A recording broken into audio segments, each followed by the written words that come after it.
Hello everyone, welcome back to my channel. And in this video, we will talk about another important concept of JavaScript, which is async await. So let's get started. तो पिछले video में हमने promises के बारे में बात की और आज हम एसिंक्रोनस कोड को उससे भी इजी तरीके से लिखना सीखेंगे। तो बात करेंगे एसिंक अवेट के बारे में। तो पहले बात करते हैं एसिंक अवेट होता क्या है। ये प्रोमिसेस के ऊपर एक एब्स्ट्रैक्शन लेयर है जो हमारे एसिंक्रोनस कोड को लिखना और समझना बहुत इजी बनाता है।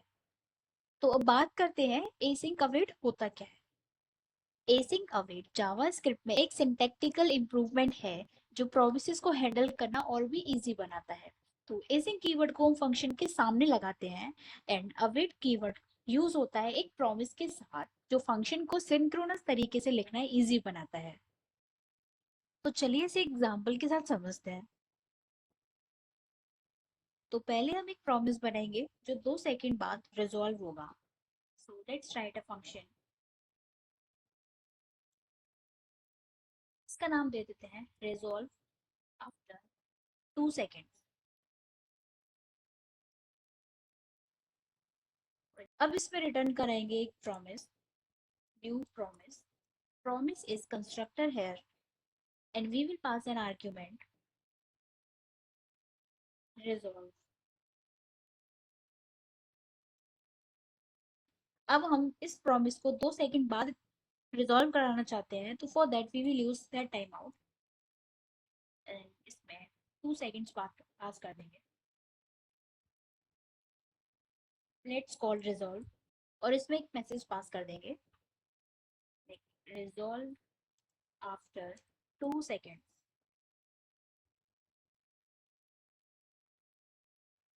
तो अब हम यहाँ पे एसिंक कीवर्ड का यूज करेंगे।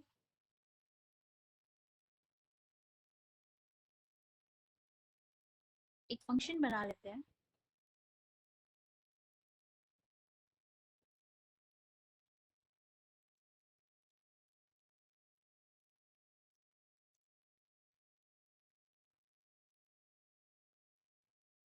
ये हमने फंक्शन बना लिया है और इनिशियली हम एक मैसेज प्रिंट करा के देख लेते हैं लाइक कॉलिंग द प्रॉमिस।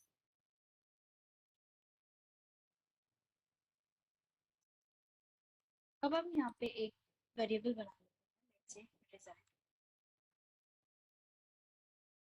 और यूज करेंगे अवेट कीवर्ड। मैं बताऊंगी आपको कि मैंने अवेट कीवर्ड क्यों यूज किया है और इस फंक्शन को कॉल करा लेते हैं डर।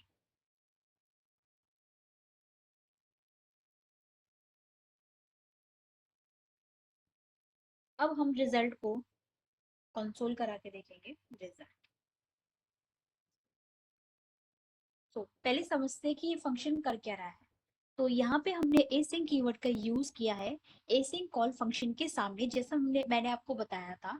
और एंड अवेट कीवर्ड का यूज किया है रिजॉल्व आफ्टर 2 सेकंड फंक्शन के सामने। अवेट फंक्शन को पॉज करता है जब तक प्रॉमिस रिजॉल्व नहीं हो जाता और फिर हमें रिजल्ट देखने को मिलता है।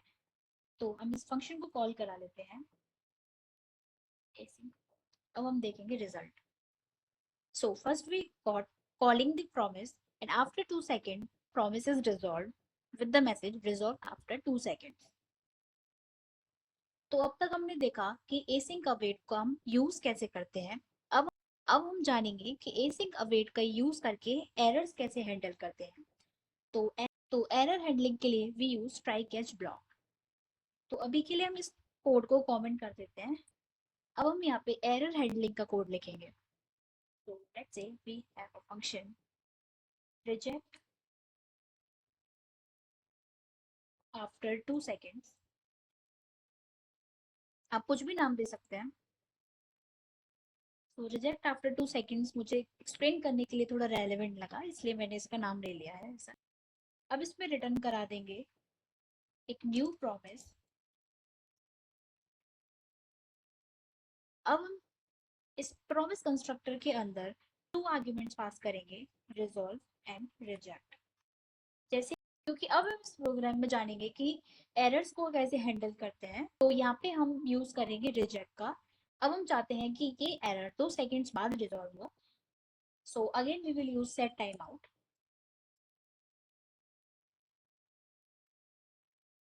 and we will pass 2 seconds here. Reject को कॉल करा लेते हैं. Rejected 2 seconds. So अभी हमने यहाँ पे एक प्रॉमिस बनाया है एंड 2 सेकंड्स बाद यहाँ पे रिजेक्ट फंक्शन एग्जीक्यूट होगा. तो अब हम यहाँ पे ट्राई कैच ब्लॉक का यूज करेंगे async फंक्शन के अंदर. तो जब प्रॉमिस रिजेक्ट होगा तो एरर कैच ब्लॉक के अंदर हैंडल होगा. तो हाउ टू डू दैट? अब हम यहाँ पे लिखेंगे async फंक्शन.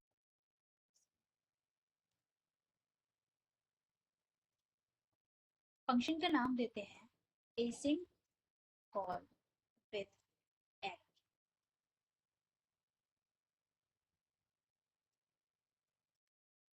अब हमने यहाँ पे एरर हैंडल करने के लिए एक फंक्शन बना दिया है.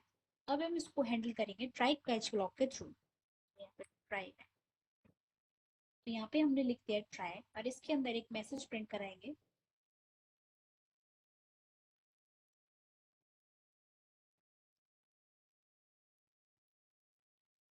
कॉलिंग दी प्रॉमिस.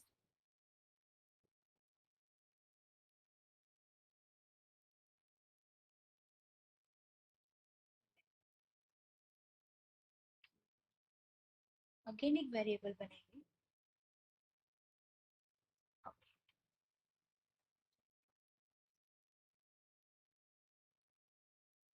और अब इस रिजल्ट, सॉरी, रिजल्ट,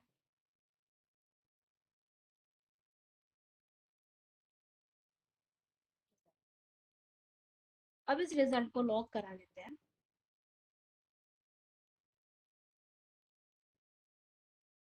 तो अब रिजेक्ट को हैंडल करने के लिए हम कैच ब्लॉक का यूज करेंगे. एरर, एरर को लॉक कराएंगे.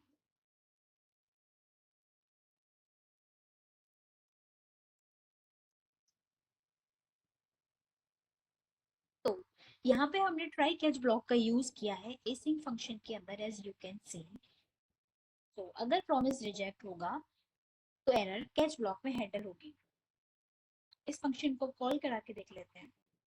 async error. So you can see calling the function, and then after 2 seconds reject function is called with the message rejected after 2 seconds.